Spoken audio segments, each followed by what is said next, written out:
Advocate Kalindi, तुम्हाला दिलेली वेळ संपलेली आहे. आता कोर्ट यापुढे तुमची कोणतीही मागणी मान्य करणार नाही. आता आणखी नाही थांबता येणार. माझा नाईलाज आहे. आता आपण अंतिम निकालाकडे वळूया. सिद्धिराज गाडे पाटील यांच्यावर चाललेल्या या केसचा निकाल पुढील प्रमाणे आहे. सदर अपघाताच्या आरोपाखाली सिद्धिराज गाडे पाटील यांना जन्मठेपेची थांबा.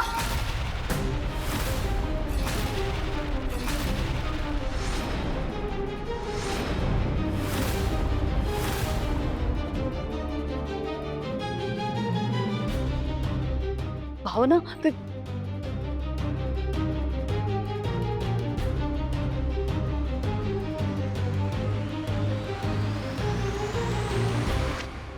सर, या केसमधला अजून एक महत्त्वाचा साक्षीदार बाकी आहे. कोण?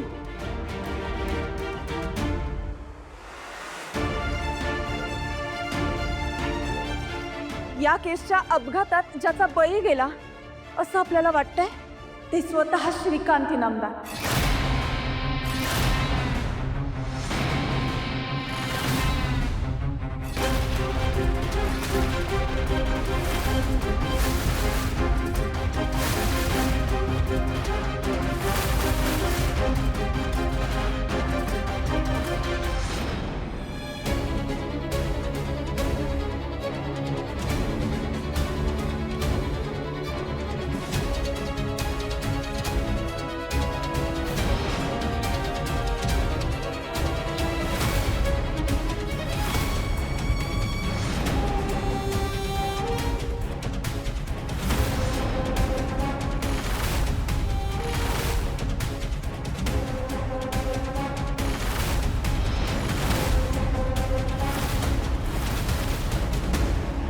जज साहेब, मला साक्ष द्यायची आहे. ॲडव्होकेट कालिंदी, तुमच्या साक्षीदाराला विटनेस बॉक्समध्ये येऊन साक्ष द्यायला सांगा.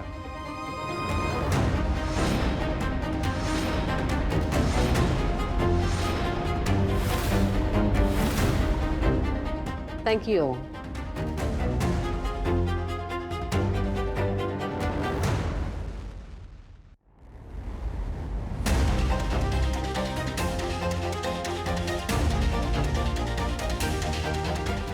देवा, पावलास रे.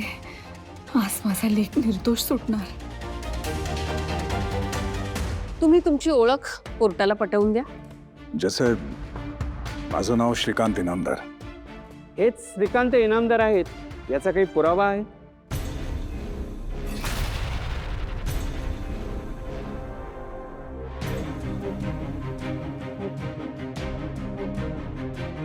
युअर ऑनर, ही त्यांची ओळखपत्र आहे.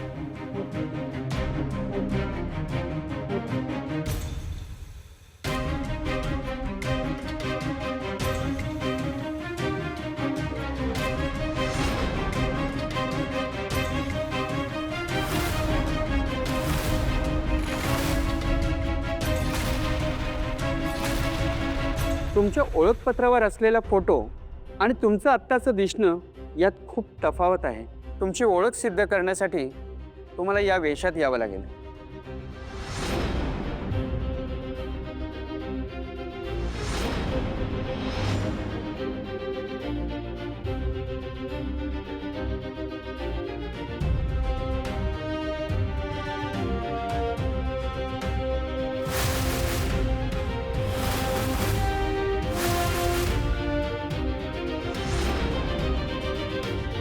श्रीकांत इनामदार, तुमची ओळख पटलेली आहे. Thank you honour. आत्तापर्यंत समोर आलेले सर्व साक्षीदार आणि पुराव्यांमध्ये तुम्ही देत असलेली साक्ष ही सगळ्यात महत्त्वाची ठरणार आहे. कारण त्या जागी उपस्थित असलेले सज्ञान तुम्ही एकमेव आहात. त्या दिवशी नेमकं काय झालं हे जरा कोर्टाला उलगडा करून सांगाल? हो जज साहेब. श्रीकांत इनामदार, तुमचा या कोर्टातला प्रत्येक शब्द आज खूप महत्वाचा आहे आणि तुमची साक्ष कुणाचं तरी भविष्य ठरवणार आहे.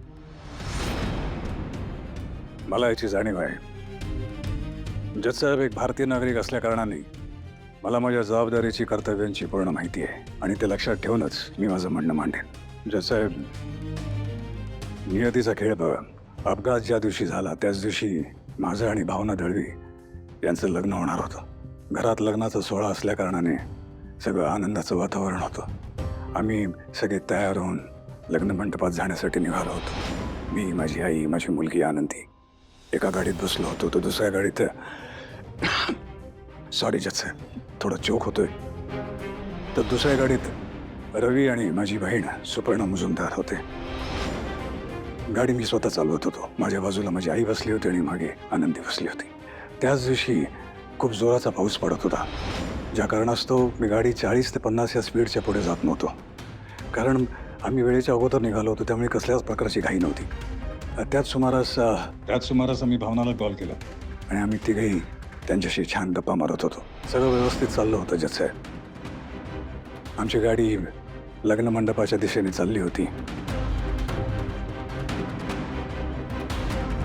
की अचानक एक ट्रक भरधाव वेगाने आमच्या दिशेने येताना मला दिसली.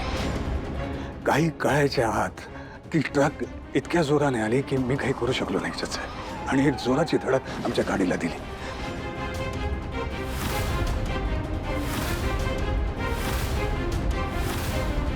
माझा ताबा सुटला, गाडी उलटली आणि त्याच सुमारास मला असं जाणवलं की एक दुसऱ्या गाडीचाही धक्का आमच्या गाडीला बसला. इथे जज साहेब मला एक ॲक्सिडेंटल थिअरी काय असते हे आपल्यासमोर नमूद करायची आहे, जर आपण परवानगी दिलीत तर. परवानगी आहे. थँक्यू मायला. जज साहेब, जेव्हा एखादी गाडी मोशनमध्ये असते आणि त्याचा मोमेंटम कुठल्या कारणास्तव तुटतो, which could be because of a collision or malfunction किंवा टायर बस्ट, तेव्हा एक सबसिक्वेन्शियल एक चेन रिॲक्शन तयार होते. एक सबसिक्वेन्शियल कोलिजन होतं. मुव्हिंग व्हेकल ॲक्सिडेंट म्हटलं जातं त्याला. आणि तशाच प्रकारचा हा ॲक्सिडेंट मला वाटतं सिद्धिराज गाडे पाटील यांच्याबरोबर झाला असावा.